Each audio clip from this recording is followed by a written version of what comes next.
অর্থনীতির প্রাণ কর্ণফুলী শুধুমাত্র চট্টগ্রামবাসীর নয়, এটি সমগ্র বাংলাদেশের প্রাণভোমরা। এই কর্ণফুলীর বেহাল দশা দেখে চট্টগ্রামবাসীর উদ্বেগ উৎকণ্ঠার শেষ নেই। নদীর দুই পারে দীর্ঘদিন ধরে চলছে অবৈধ দখলদারিত্ব। নদী দখল করে তৈরি করা হয়েছে অবৈধ স্থাপনা অবকাঠামো।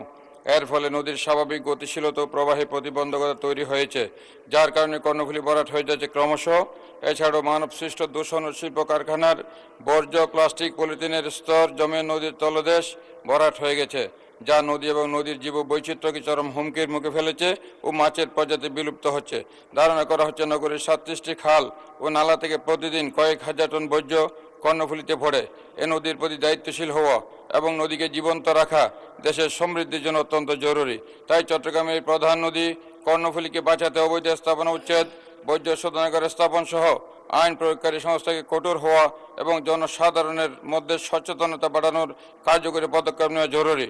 মাননীয় স্পিকার, বিষয়টি অতীব জরুরি এবং জনগুরুত্বপূর্ণ বিধায় আমি আপনার মাধ্যমে মাননীয় পরিবেশ, বন ও জলবায়ু পরিবর্তন মন্ত্রীর মহোদয়ের দৃষ্টি আকর্ষণ করছি। আপনাকে ধন্যবাদ।